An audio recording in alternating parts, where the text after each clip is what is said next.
Halo, kami dari kelompok 4D Administrasi Bisnis Terapan kelas malam akan menjelaskan materi mengenai pengelolaan rapat. Buat teman-teman yang pengen tahu, yuk simak sampai selesai. Langsung aja kita masuk ke pembahasan pertama. Apa itu rapat? Apa pentingnya rapat? Serta tujuan dan fungsi rapat di kantor. Rapat adalah pertemuan atau kumpulan dalam suatu organisasi, perusahaan, instansi pemerintah, baik dalam situasi formal maupun informal, untuk membicarakan, merundingkan, dan memecahkan suatu masalah yang menyangkut kepentingan organisasi atau perusahaan. Rapat itu penting karena dapat membantu memecahkan masalah, membangun tim, dan meningkatkan komunikasi internal. Kita masuk ke tujuan dan fungsi rapat di kantor.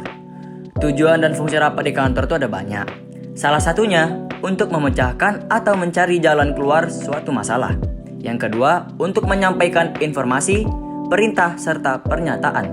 Yang ketiga, sebagai forum silaturahmi dan demokrasi.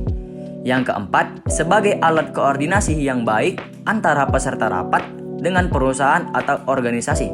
Yang kelima, menampung semua permasalahan dari arus bawah hingga ke peserta. Dan yang terakhir, sebagai sarana bernegosiasi. Lanjut ke pembahasan kedua. Jenis-jenis rapat dan macam rapat. Jenis-jenis rapat. Menurut tujuannya, rapat dapat dibedakan menjadi 3. Yang pertama, rapat penjelasan atau information conference. Merupakan rapat yang diselenggarakan untuk memberikan penjelasan kepada para peserta rapat dari pimpinan. Dalam rapat ini, peserta tidak hanya mendengarkan tetapi dapat berkesempatan untuk mengajukan pertanyaan. Kedua, rapat pemecahan masalah atau problem solving conference.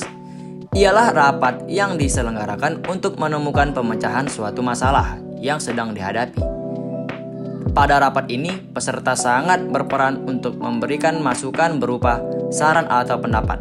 Dan hasil kesimpulan yang telah disepakati itu yang digunakan untuk memecahkan masalah yang dihadapi. Dan yang terakhir, rapat perundingan atau negotiation conference merupakan rapat yang diselenggarakan dengan tujuan menghindari timbulnya suatu perselisihan. Menurut sifatnya, rapat dapat dibedakan menjadi 4, yaitu yang pertama rapat resmi atau formal meeting. Merupakan rapat yang dilaksanakan dengan perencanaan terlebih dahulu sesuai dengan aturan yang berlaku. Peserta rapat akan mendapatkan pemberitahuan terlebih dahulu melalui surat undangan. Yang kedua, rapat tidak resmi atau informal meeting. Ialah rapat yang dilaksanakan tanpa adanya perencanaan yang bersifat resmi. Rapat ini tidak memerlukan persiapan yang istimewa. Yang ketiga, rapat terbuka. Rapat yang dapat dihadiri oleh seluruh anggota organisasi dan materi yang dibahas tidak bersifat rahasia. Dan yang terakhir, rapat penutup. Rapat yang dapat dihadiri oleh orang-orang tertentu saja. Dan masalah yang dibahas juga bersifat rahasia.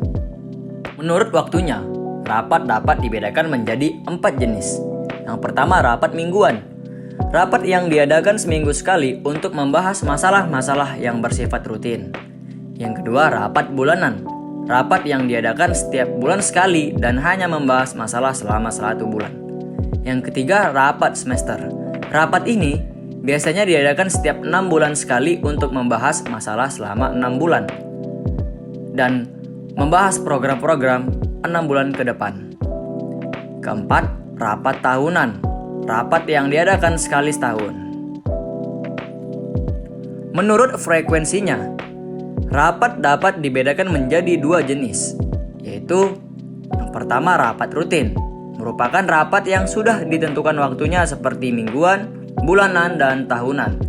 Yang kedua, rapat insidentil, yaitu rapat yang terjadi tanpa direncanakan terlebih dahulu dan tidak terjadwal. Menurut urgensinya, rapat dapat dibedakan 2 jenis. Yang pertama rapat biasa, yang terakhir rapat penting. Merupakan rapat yang diadakan untuk membahas masalah-masalah yang dianggap penting dan menghasilkan keputusan yang membawa dampak bagi organisasi. Halo semuanya, saya dengan Peter Pangestu. Di sini saya akan menjelaskan tentang perencanaan dan persiapan rapat. Sebelum rapat dilaksanakan, perlu dilakukan perencanaan yang matang. Ini meliputi menentukan tujuan rapat, mengidentifikasi agenda yang jelas, dan memastikan kehadiran peserta yang tepat. Ada beberapa prinsip dasar yang dapat dijadikan pedoman atau pegangan dalam persiapan rapat, yaitu why, mengapa. Mengapa rapat perlu diselenggarakan? Hal ini untuk menentukan urgensi di rapat tersebut. Yang kedua, what, apa. Apa masalah yang akan dibicarakan dalam rapat? Hal ini untuk mempersiapkan agenda rapat. Yang ketiga, who, siapa. Siapa saja yang diundang dalam rapat tersebut. Hal ini untuk menentukan peserta rapat yang akan diundang. Selanjutnya, where, di mana. Di mana rapat akan diselenggarakan. Hal ini untuk menentukan tempat penyelenggaraan rapat. Selanjutnya, when, kapan. Kapan rapat akan diselenggarakan. Hal ini untuk menentukan hari, tanggal, dan waktu rapat akan diselenggarakan. Selanjutnya, how, bagaimana. Bagaimana rapat akan diselenggarakan. Hal ini untuk menentukan apakah rapat tersebut akan diselenggarakan secara berkala atau hanya satu kali. Dengan bahan rapat yang dibagikan terlebih dahulu atau dengan menggunakan LCD projector, tape recorder, dan alat lainnya. Ada pula hal-hal yang dipersiapkan dalam menyelenggarakan rapat formal. Yang pertama, membuat agenda rapat dan susunan acara rapat. Yang kedua, menentukan peserta rapat. Yang ketiga, membuat undangan rapat. Yang keempat, membuat daftar hadir. Yang kelima, mempersiapkan bahan rapat. Yang keenam, mempersiapkan peralatan dan perlengkapan rapat. Dan yang terakhir, mempersiapkan ruang rapat. Selanjutnya yaitu pengaturan ruang rapat. Ruang rapat atau disebut juga ruang meeting yang terkadang juga difungsikan sebagai tempat berkumpul untuk menentukan prioritas atau membuat tujuan. Sekretaris harus memastikan terlebih dahulu jumlah peserta yang akan hadir dalam rapat. Apabila jumlah peserta rapat sedikit, dapat menggunakan ruang rapat yang sudah tersedia di kantor. Namun, apabila jumlah peserta cukup banyak, melebihi kapasitas ruang rapat di kantor, rapat dapat diselenggarakan di hotel atau di gedung pertemuan. Selanjutnya itu, hal-hal yang harus dipersiapkan sehubung dengan pengaturan ruang rapat sebagai berikut. Yang pertama, cahaya penerangan. Bila ruangan tidak menggunakan penerangan buatan, tetapi menggunakan penerangan cahaya sinar matahari, pengaturan tempat duduk harus disesuaikan dengan arah datangnya sinar matahari tersebut. Yang kedua yaitu ventilasi udara.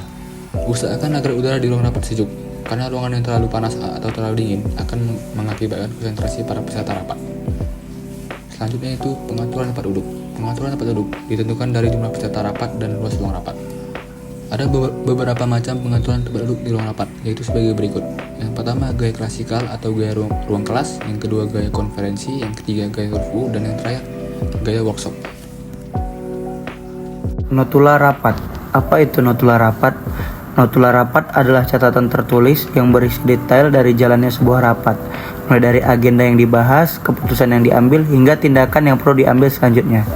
Dokumen ini biasanya dibuat oleh notulis atau sekretaris rapat dan memiliki beberapa fungsi penting, seperti merekam hasil rapat secara resmi, menjadi acuan untuk rapat selanjutnya, dan membantu pihak yang tidak hadir memahami hasil rapat.